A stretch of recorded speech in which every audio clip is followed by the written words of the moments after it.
हुजूर बाबा सावन सिंह जी महाराज ने सार वचन वार्तिक भाग 2 में कुछ वचन सत्संगियों की हिदायत के वास्ते लिखे हैं, जिनका यदि हम सब अपना पालन करें तो हम आंतरिक उन्नति के रास्ते पर चल सकते हैं।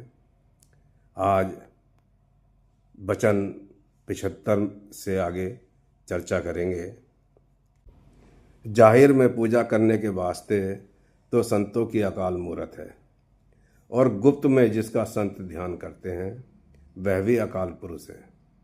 पर संसार जड़ को छोड़कर डालियों को पूजता है, सो जड़ भी हाथ नहीं आती और डालियां भी सूख जाती हैं।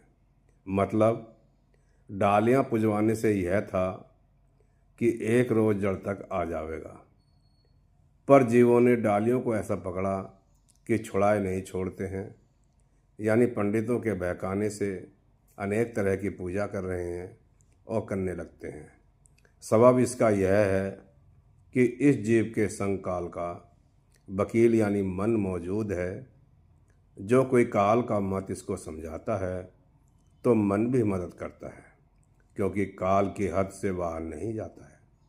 और जब दयाल का मत संत उपदेश करते हैं तब काल का वकील मन इसको बहका देता है और संतों के वचन का निश्चय नहीं आने देता है।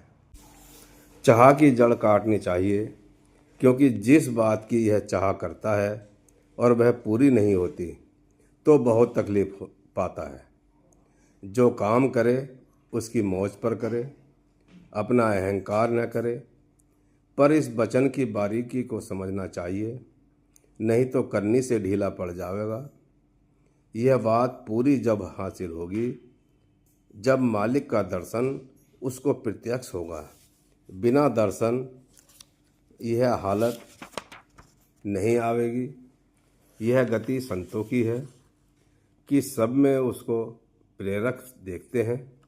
जगत का तमाशा संतों को खूब दिखता है, दूसरे की ताकत नहीं है।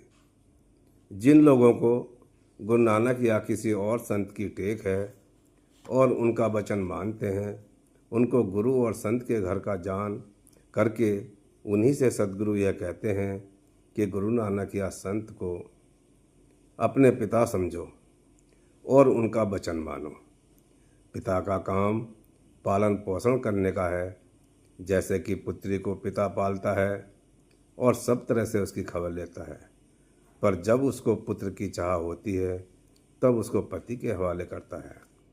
पिता के घर में पुत्र नहीं हो सकता। इसी तरह से गुरु नानक और संत कहते हैं कि सद्गुरु खोजो। जो प्राप्ति सचखंड और सतनाम की चाहते हो, यह कहीं नहीं कहा कि ग्रंथ और पोथी की टेक बांधो तो तुमको सचखंड मिलेगा।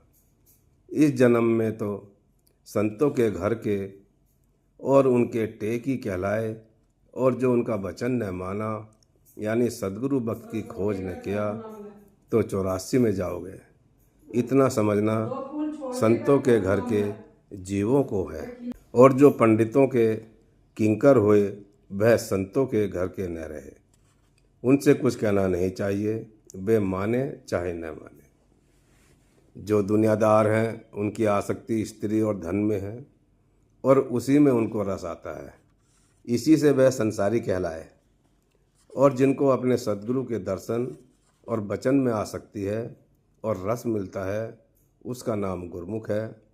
सद्गुरु की प्राप्ति करने वाले कम हैं और दुनियादार बहुत हैं। पर जो सद्गुरु के सम्मुख आए हैं तो वह उनको एक रोज गुरमुख बनाकर छोड़ेंगे। बाजे जीव सद्गुरु से कहते हैं कि जो तुम सद्गुरु पूरे हो तो हम एक तिनका तोड़ दें, तुम जोड़ दो। सो सद्गुरु फरमाते हैं कि जिसको तुमने ब्रह्मा माना है उससे तिनका टूटा हुआ जुड़वाओ। जो वह जोड़ देगा तो हम भी जोड़ देंगे, क्योंकि सद्गुरु और ब्रह्म एक है। पर ब्रह्मा की ताकत नहीं कि टूटा हुआ तिनका जोड़ देवे या मुर्दे को जला देवे। और जो सद्गुरु से प्रीत करेगा और श्रद्धा लावेगा तो उसका तिनका भी जोड़ देंगे और मुर्दे को भी जला देंगे। क्योंकि जो संसारी हैं वह मुर्दे हैं, और जिनको सद्गुरु बख्श से प्रीति है वही जिंदा है, और उन्हीं का तिनका टूटा हुआ जोड़ा है। मुरीद नाम मुर्दे का है कि जिस तरह गुरु कहे उसी तरह करें, अपनी अकल को पेश न करें।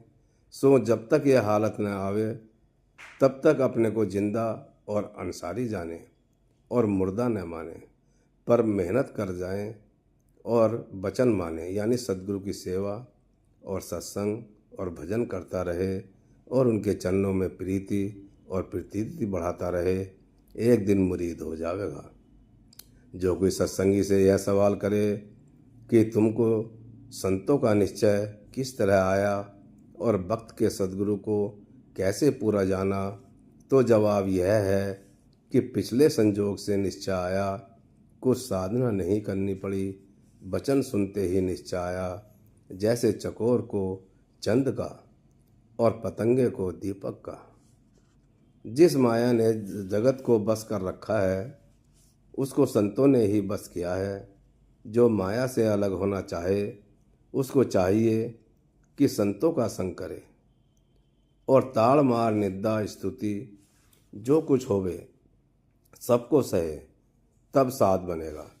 और जिसको बर्दाश्त बिल्कुल नहीं है, यानी जब तक खातिरदारी के वचन कहे जावें तब तक खुशी से रहे, और जब गढ़त के वचन कहे जाएं तब ही कमर बांध के छोड़ के चलने को तैयार हों, तो इस तरह से कभी साध नहीं बनेगा। साध जब ही बनेगा जब हर एक बात की बर्दाश्त करेगा।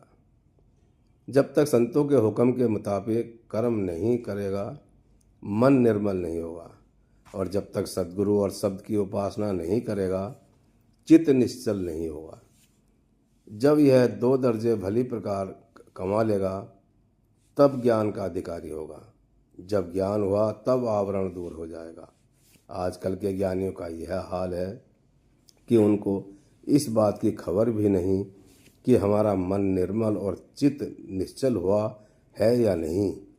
पोथियाँ पढ़कर ज्ञानी हो गए, और जो जीव उनके पास जाता है उसको ज्ञान का उपदेश करते हैं। यह नहीं जानते कि इस कलयुग में कोई जीव ज्ञान का अधिकारी नहीं है। इससे मालूम हुआ कि वे अंधे हैं। आप 84 जावेंगे और जो उनके काबू में आवेगा उसको भी ले जाएंगे।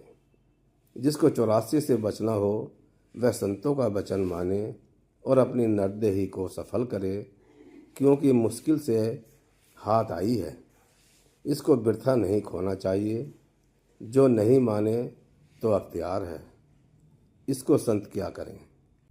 बगैर संत सद्गुरु भक्त के कुछ हासिल नहीं होगा, और जब यह सद्गुरु भक्त की सेवा करे और उसको प्रसन्न करे तब कुछ हासिल होगा।